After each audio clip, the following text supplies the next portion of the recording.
ईश्वर की सारी शक्तियाँ तुम्हारे पास है।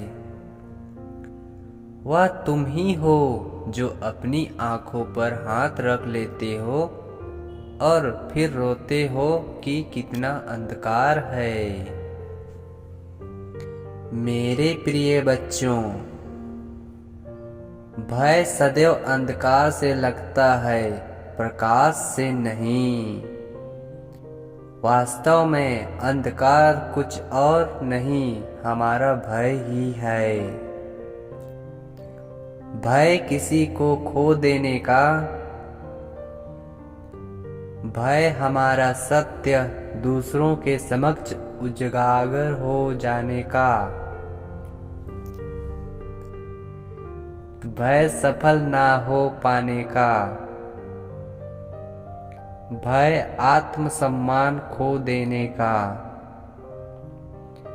यही भय मानव के हृदय पर बार बार प्रहार करते हैं और उसे घोर अंधकार में डुबा देते हैं, जिसके कारण तुम उस सत्य को नहीं देख पाते जो तुम्हारे भीतर विद्यमान है।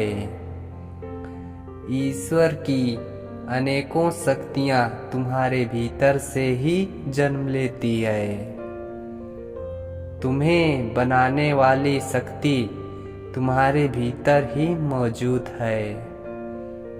जो तुम हो वही सारी सृष्टि भी है।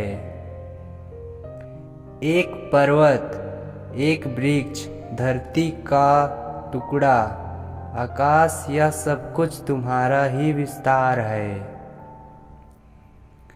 इसी प्रकार इस ब्रह्मांड का विस्तार तुम हो।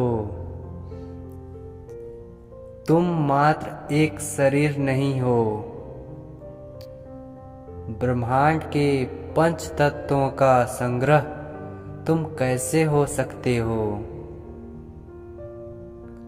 तुमने जो कल भोजन किया, आज वह भी तुम्हारे शरीर का स्वरूप बन चुका है।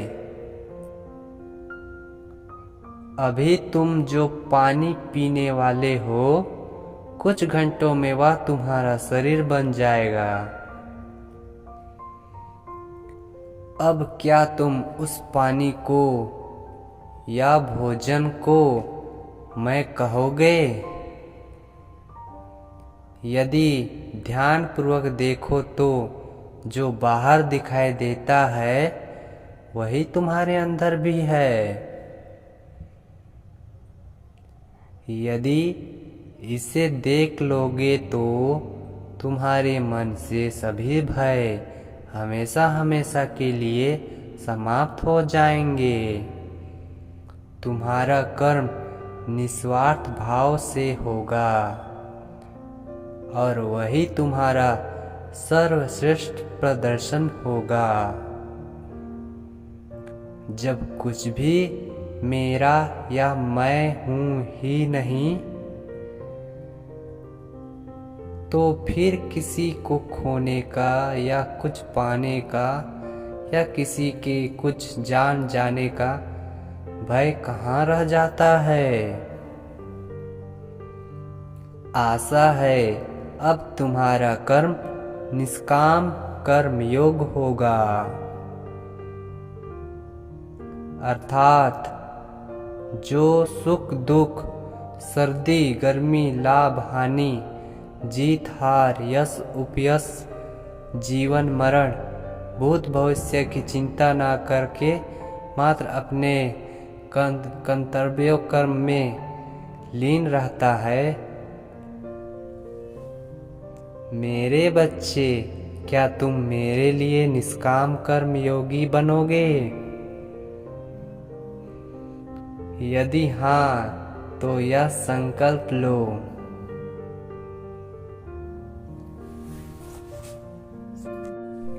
मैं एक निष्काम कर्मयोगी हूँ। ईश्वर हमेशा तुम्हारे साथ है।